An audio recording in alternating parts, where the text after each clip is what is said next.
everybody, it's Lacey. And I'm Lauren. And welcome to another episode of the Lawmas Podcast.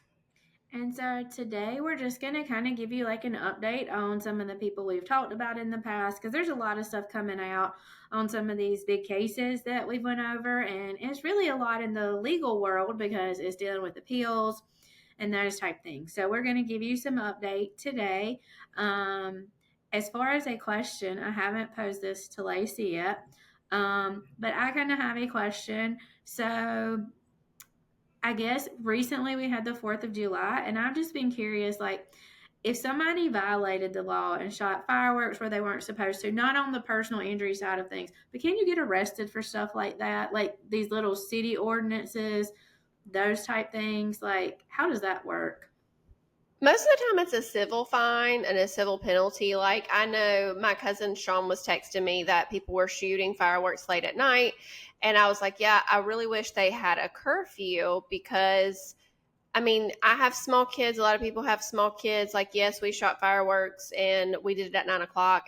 But some people have them go until 12 or 1 o'clock. I actually learned the next day that Lexington did impose a curfew that said that you could only shoot fireworks between 9 and I think it was 11.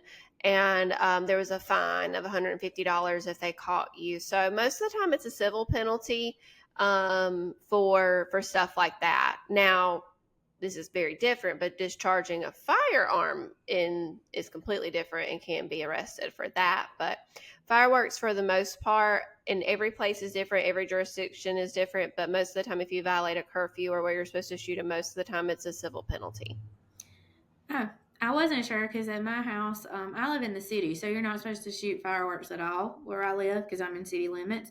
And so we didn't have an issue like a lot of people did. But I heard a lot of people complaining that people were shooting them till, 2 and 3 in the morning, and not just July 4th, but, all different days. And so I was just curious as if you could end up, if I called somebody in, could they go to jail for that, I guess? Yeah. And I think most of the places will be fines, but you remember every city can have ordinances. So there could be an ordinance creating a misdemeanor for it. So you just have to check your local ordinances because cities can put that into place. That's interesting to know. Well, at least if your neighbor's making you really mad still shooting them, you can get them to have to pay a fine. So, Oh, Sean opened his window and was like, I'm going to call the cops. And they quit shooting the fireworks because it was like after midnight. So he disguised his voice and like just cracked open his window and had all of his lights down. And he said that did deter them and they quit, shooting them at that point. But it was just getting excessive. And I love fireworks. My oldest son loves fireworks. Luke is just obsessed. And so we shoot them. We love them. I like seeing them. But yeah, it is annoying when people are not being courteous of it. And it's not just kids, right? I mean, I think about veterans with PTSD with those issues as well. It would be really nice to have a set curfew and everybody abide by it. Like, let's celebrate, but let's be thoughtful as well, especially of those who actually fought for the freedoms that we're celebrating on July 4th and may have PTSD from the sounds. Well, I'm not the biggest fireworks person, but my children did not care about local fireworks because once you've seen them at Disney, they said nothing else compares. So I know Luke is going to be so excited. I'm so excited for him to see him in Disney because, we're going in December. So yeah, we'll see. Now Mac doesn't really care much for him and he really hated the sparklers. Luke started a small lawn fire with his sparkler. It's fun. Well, moving on to our topic. So the first one I think we're going to talk about is Murdaugh. So Lacey, you want to tell us about that one? Yes, so I'm going to do a little plug. So my friend Lori, she's on TikTok, Lawyer Lori. I just saw she posted like 2 hours ago that there is a new issue for the Murdaugh appeal. So apparently there were text messages between Murdaugh and cousin Eddie the day of the murders talking, and that's what I gathered, talking about a drug deal and something about picking up a check. So Fitz News was digging into the case still, found these text messages, and it turns out the state had them from what she was saying and did not turn them over to the defense. So, just so everybody's aware that the state has to turn over any and all evidence. And if it's not, that could be grounds for appeal. That would be what's called a Brady violation. From what I'm gathering, almost, it's like, I don't know if they're maybe trying to say maybe cousin Eddie could have been the one that did it because, like, he didn't get his check, or maybe they met up somewhere to do this deal, and that would be an alibi. But I think Dick Harpootlian, the attorney for Murdaugh, said he would have called cousin Eddie to the stand in Murdaugh's defense if he had had these text messages. So if the state had them and they have exculpatory value, which would mean it would go to show innocence, the Supreme Court could overturn the case and send it back for a new trial. And with that, I don't know if you saw on Twitter, but Dick Harpootlian did like a Twitter live about a month ago, and I watched it. He's coming out with a new book on Pee Wee Gaskins. If you don't know who Pee Wee Gaskins is, maybe we should do an episode. But he And is maybe, like, just a second for the people who aren't in South Carolina, Dick Harpootlian has been one of the biggest criminal defense attorneys in the state for years. I mean, when you think criminal defense, he's one of the first people you right. think of, like people like him and Jack Swirling. So he's a I pretty, love I Jack. guess, big deal around here, I guess, for Yeah. defense. Yeah. And he's a former prosecutor, which I didn't know until I heard this, but he was the prosecutor for Pee Wee Gaskins. So he has a book coming out. But when he was discussing his new book, of course, Murdaugh came out, and I swear like he said something about they had evidence showing that Murdaugh was not there, but the judge didn't allow it in. So remembering that, and now these text messages, if this is all true, I mean, the state really could be in trouble. They have until, I think Lori said, August the 8th to reply to the appeal. But I would imagine that there's going to be additional briefs filed by the defense raising this Brady violation with these text messages, and not turning them over if they did have them and did, in fact, not turn them over. So, this is just a case that I think is going to keep South Carolina churning and have our interest for many years to come. I was looking, I just Googled to see like what the texts are, I guess, and what's kind of Yeah. going on. It looks like these texts are given like a legit time, like it's pretty much A him timeline. and yeah, just really go like looking at them. It's like when they were going through, where they were, and those type things. And one thing I did notice that Mr. Harpootlian said in all of this on looking at it, that cousin Eddie is probably the biggest oxy dealer in the Palmetto State. One thing I think that's interesting, didn't Amy that's been on the podcast wasn't she representing cousin Eddie in some type of hearing at some point? Yeah, she did. And then there was another attorney that was stepping in to represent him too. Who was that I saw in court with her that day? I can't remember who it was, but Amy has represented him. I don't know if she's still on his case, and he had two lawyers, but I know there was some confusion. I was in court when he got his bond revoked. Judge Neiman, I think it was Judge Neiman revoked his bond. So if he does get a new trial, mm-hmm. I mean, I guess how is that? I mean, if he gets granted a new trial, I imagine they're not going to let him take. I mean, I know he ultimately will decide if he takes the stand. I imagine they're going to push for him not to take the stand because pretty much all the jurors said, like when you watch the jurors who did go do interviews and all that type of stuff, their reason for convicting for the most part was the Snapchat and him taking the stand. How, as a defense attorney, are you going to erase that from everybody's mind that we all can still see him on the stand crying with the snot running down his nose? Like, how do you overcome that in a new trial? I don't know. I mean, like, it's going to be really hard to find another jury that has not heard anything about this case and is coming in with completely fresh eyes.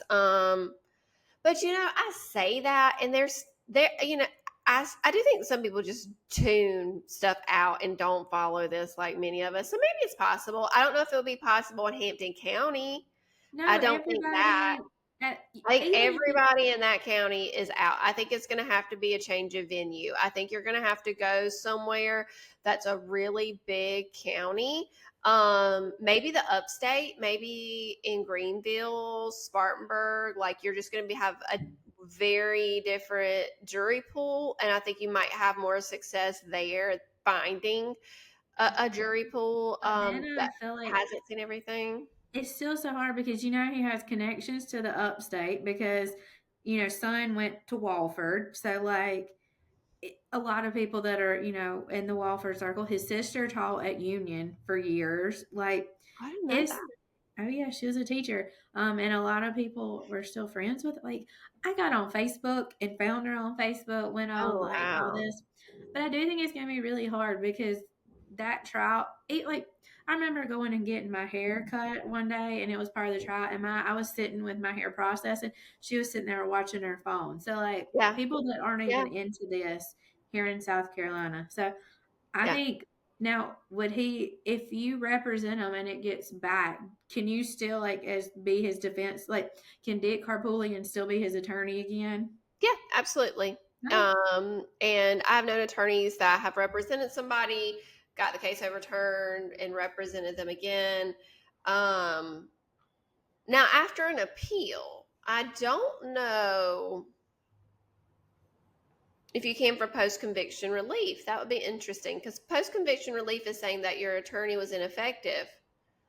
I don't know that there's a rule barring an attorney from representing them again, but if you get a new trial based on ineffective assistance of counsel and then hire the same counsel, it's kind of weird. But then I guess that's on you if you thought they were ineffective, but you still want them again. Like, True. I guess there's like that. Well, that is our Murdaugh update, Yeah. and starting with another M name that we've talked about recently, the Menendez brothers. Pretty much that is all over the news right now.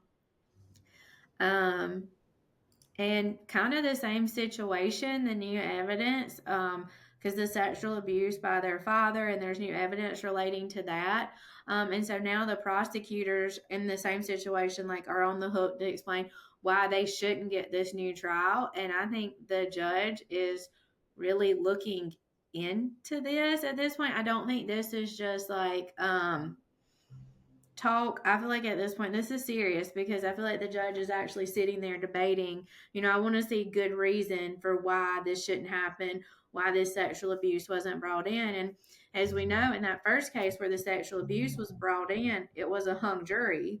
Right. um Not an acquittal, but a hung jury. And then in the second case where the abuse wasn't brought in, they were found guilty. So if there is more evidence of the abuse and that gets to come in, that leans to the fact that they might be Yeah. out.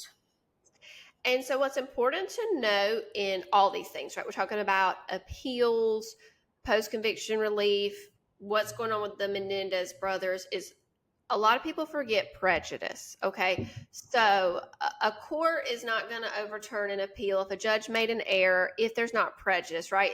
If the appellate court thinks that this is a minor error that didn't prejudice the jury and is so small it would not have changed their minds, then they're not going to, overturn a conviction. Same for post-conviction relief. You have to prove that your attorney was ineffective and a prejudice element. And that's what's important with the Menendez brothers. These prosecutors can't say that this evidence would not have helped them because of the mistrial, right? When you Right. have a trial, this evidence came in and there was a mistrial, and then only when it's not in you get the conviction, it is clear cut that this prejudice element is met, with the evidence. And it's only stronger now with more evidence of the abuse. So I'm glad the judge is looking into it because like the prosecutors just can't say, well, judge, this wouldn't have mattered anyway. They would have convicted him even if it had came in. They literally can't because when it came in, it was a mistrial. Well, and it also is so some of the new evidence that came in is there's an affidavit from somebody also stating they were raped by the dad, I believe, is what part of it is. So that does give more, I guess, like, Credibility. somebody else is saying, the dad's not on trial here. Obviously, he's dead. So it's not like we're trying to, like, do that, but show that, if he was a pattern, like, I guess Yeah. that, he raped people, to make it more believable that the two brothers were actually raped and molested as well if he was doing it outside the family. So I think with this case is one to keep watching. I believe I was looking up the deadline. I believe they have until sometime in August to It's just get going some to be, information to the yeah, judge. So it will be coming up soon. I mean, they've already won a victory in the fact that they were given they will go before the right. parole board soon. Yeah. But that doesn't mean, as we've seen, Susan Smith didn't get out. Like, there's a good chance they're not going to get out on parole, but this may give them an option where they get out. I don't know how I feel about all of it, but I think we want to make sure justice is properly handled and everything. I think, like, yeah, I mean, it is, I think people have wondered, like, did they make this abuse up just to try to get out of what they've done? And the other person signing that affidavit just gives them credibility that this actually was happening and going on. And, if true, it definitely needs to be taken into consideration, in my opinion, with parole eligibility, and whether you let somebody out on parole. I've said before, I support the parole board's decision in denying Susan Smith, but I do hope the Menendez brothers are granted parole. I don't know how I feel. I mean, What they I feel sorry for them if they were truly sexually abused, and I'm not saying they weren't, but they had opportunities to escape, and they went back and killed them. And the murder was just so brutal, I think, was part of it. It wasn't like I took a shotgun and like one bullet or like a pistol bullet to the head. It was a complete bloodbath and like yeah, killed. It was, I think, for me, and I guess I think this is probably how a lot of jurors probably saw it too. In the first trial, I think they probably were really torn because, yeah, they were sexually abused. But after you saw pictures of that murder scene, mm-hmm. it's like, I don't know, like, kill For me, them. I think it shows how irrational of a state of mind they were in, and I can easily tie that to the abuse. Yeah, it was so gory, brutal, like, I don't know. I'm glad though in the Murdaugh case I never saw the picture. Like, pictures actually made it out of what Paul looked like. And I'm thankful I never saw those because I heard Yeah. those were completely horrible. Yeah. I mean, to think about how he was killed, they had to have been horrible. Yeah.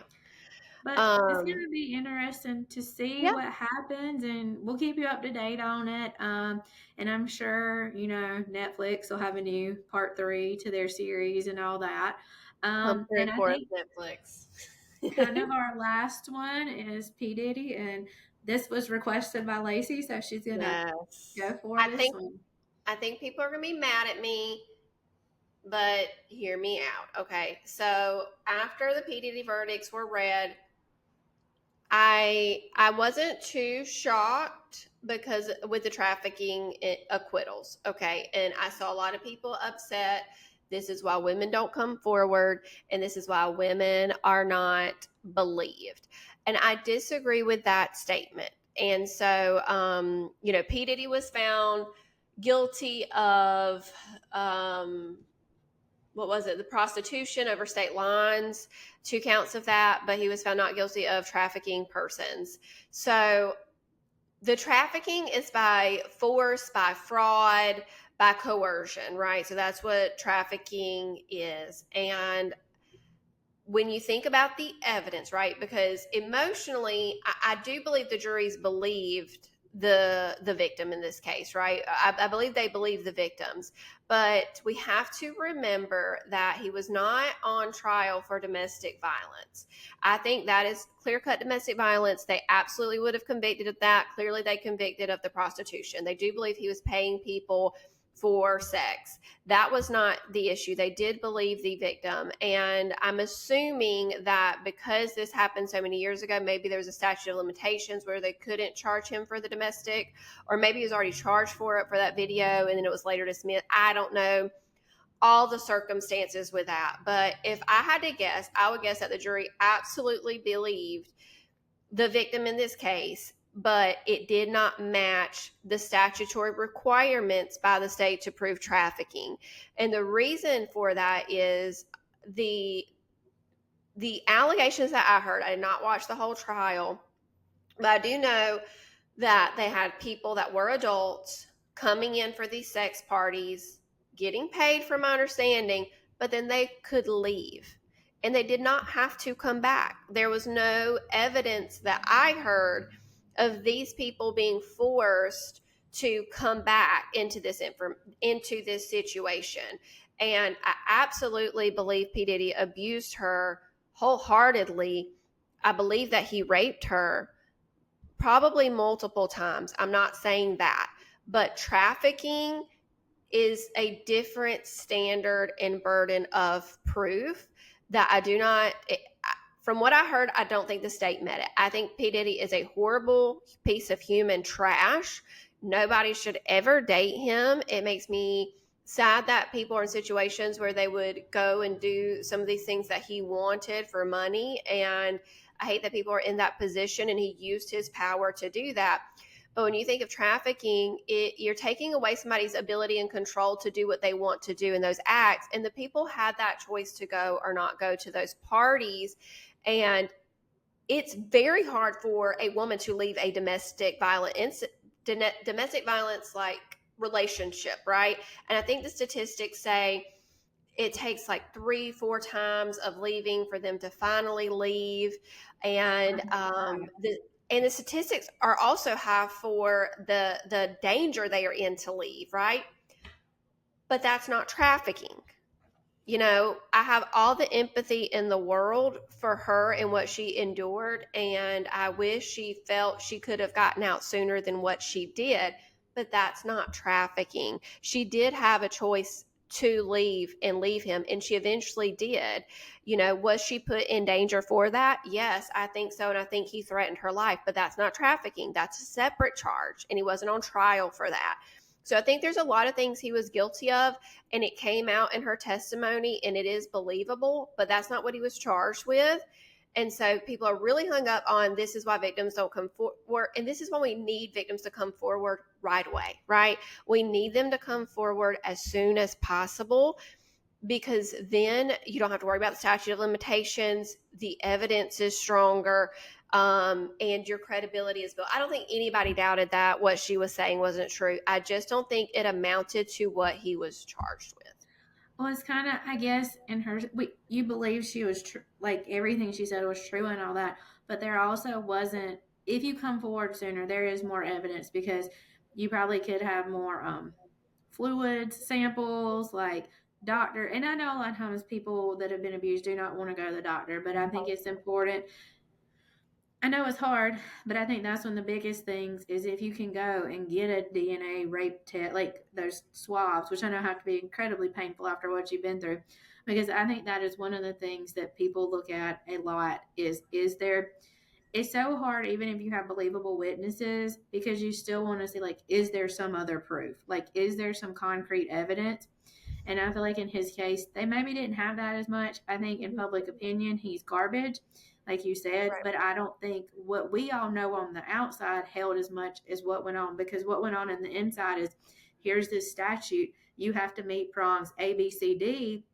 And And unless all you of meet them. those And prongs, all of them. Yeah. you're not guilty. And the state had to prove every single prong. And maybe that's where, legislation needs to come into play to update these statutes or things like that.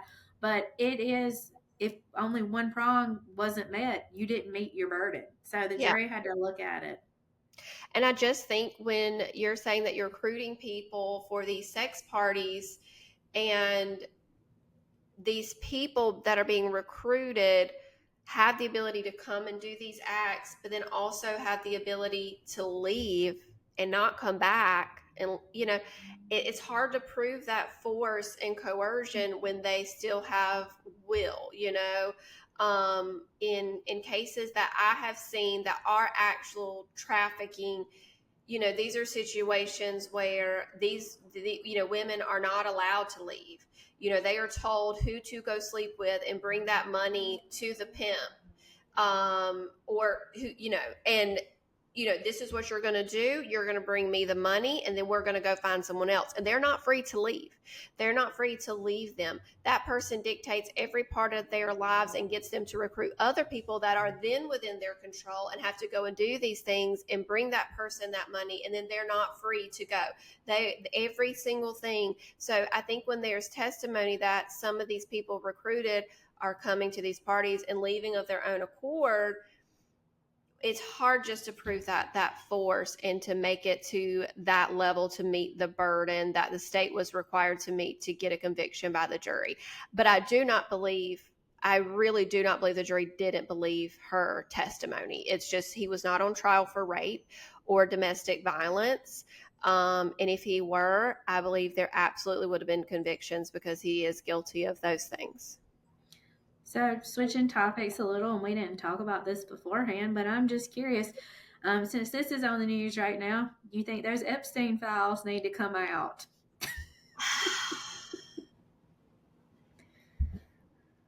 So I don't know. So here's did you ever watch, what was it, the Ashley Madison?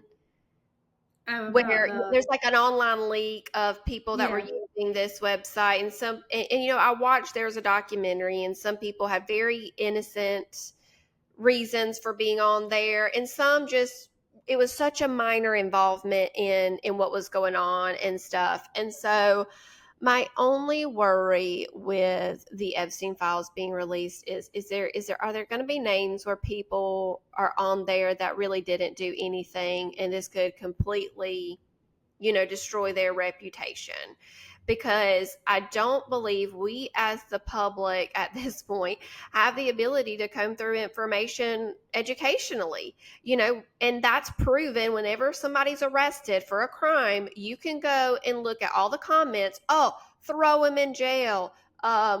Murder, let's death penalty right now. And this is just a warrant. There's been no evidence at that point when somebody's been arrested, turned over, no defenses given. I mean, I have seen somebody arrested for shoplifting, and a comment of somebody, let's hang them up. So I don't know. I don't know that the public can handle a list of names and go through them and comb through them educationally and give people fair chances if there are names on that list that, are not pedophiles, should not be on there, and we don't know why they are on there. I don't think the public can handle it. I will say, but I can. I would like them for myself. And there were certain celebrities on there. It would break my heart to see, certainly if I saw somebody like Tom Hanks on there or Paul Rudd. Like, if Paul Rudd was on something, it honestly would break my heart, and I might cry a little bit because I love him, and I just feel like he's such a good person, like easy to be with. So I mean, it would be hard for me to go through it and not think, oh God, you're terrible, like you deserve to go to jail. And it would break my heart a little. So I don't know, I may be part of the public that can't handle it, because it would break me a little. Yeah, and the thing is, like, we don't know why their names it might not mean anything. I don't know how Epstein had his files, and what if somebody didn't do anything and he just hated them? And so he put these people on the list, like, to make people think he did something when they didn't, but he just didn't like them, or they crossed him for some reason, and now he's put them on a list to make them look like a pedophile. I mean, I just don't know. But this man was not saying, I can't trust everything in his documentation. And I would want to know, hey, why is this person on there? What's the allegation? What evidence do they have to prove this allegation? And unless all that's going to be released as well, I don't know. I want to see it. I very much want to see it. I personally want it released for myself. But I just worry if there are people on there that are innocent, and it would just ruin them if it came out. Well, yeah, I mean, you see, like, some celebrities have been ruined. I mean, like, even when I talked about the Johnny Depp thing, I think he's bounced back from it, but it definitely a lot of people, it ruined his reputation. He didn't really even do anything that bad. So, I mean, like, he did bad stuff, but like he was a victim too, kind of thing. So I definitely think, the court of public opinion sometimes matters a whole lot more than the legal court in some situations. I mean, obviously, if you go to jail, that's a big deal. But as far as if you're in Hollywood, like right now, we have the whole still going on with Blake Lively and Justin, whatever, I can't remember his last name. But, people have already made opinions on that, and that hasn't even gotten to court. And public opinion matters a lot. And I think if you're crucified in that, it can mean the end of your career. Now, I will say, I do believe like maybe the FBI, I don't know, should have and be able to conduct a proper investigation into the names to see who is a pedophile and if there's enough evidence to charge whomever and, bring them to court. I do believe there should be an investigation into the files for sure. I just don't know that the public can handle them. But I do think it should be investigated fully. But, thinking about these types of charges and people ruined, Danny Masterson, that's his name, right? From that 70s show? Yeah. He was convicted of rape, and Ashton Kutcher and his wife wrote letters to the judge for his sentencing, and they were crucified for that. And it's hard. They in those letters, they're not saying that these victims are lying. They just made a blanket statement about what all Danny Masterson meant to them as a friend. And, we do that routinely on the defense side, is get letters of support for people, whether they're guilty or not. It just goes, for some people, if it's an isolated incident, it could show the prosecutor this is not a pattern of behavior and who this person is. But these letters humanize people, and they can be useful to a judge and stuff. And, there's plenty of people we can think of, loved ones that we love so much. If they were caught in even the worst of things, we may still write a letter just because we want to. We've loved them for so long, and, maybe it's a crime that we don't agree with, but if we can just show love to them, but they got like Ashton and Mila got so much hate for doing that. And it's just something so standard in our world. I didn't think anything of it. I didn't think they were calling the victims liars or not liars. They were just literally writing a letter for a friend of theirs that they've had for decades and not knowing what to do. And maybe they're torn. Maybe they don't know if they were telling the truth because they're so close to him and can't imagine that he'd ever do something.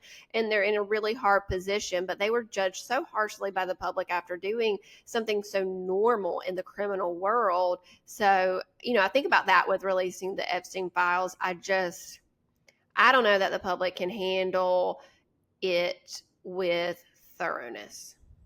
That makes sense. I do remember when that happened with Danny Masterson. I love that 70s show. I grew up watching it. It really broke my heart that Hyde, was this type person. Yes, and I remember, I think when it happened, even like I think Topher Grace came out and made a statement kind of against what Ashton did. I think they all were friends on the show. Like I do think that they were. But I think I remember something where he kind of said something else, but it is definitely hard. But I hope I didn't drop the bomb on Lacey with that and have her too much in a position. But thank you all for joining us today. We hope you enjoyed our little roundup of all these criminal activities and things. And we'll continue to do these every so often when we see big things happening in cases, especially legally, that we want to make sure you understand what it really means. Yeah. So I hope people don't hate me after my P. Diddy analysis, but if you've got questions, if you disagree, hit me up, let me know, message us, and we'd be more than happy to dive in further if y'all have questions. If not, I think next week we're moving on to our women series that we've talked about, killers, accused killers, and stuff like that. So if you have any recommendations for stories to share, again, we're going to go over Karen Reed, the coroner case that just happened in Myrtle Beach, and a couple others. So we will see you next week. Bye. Bye.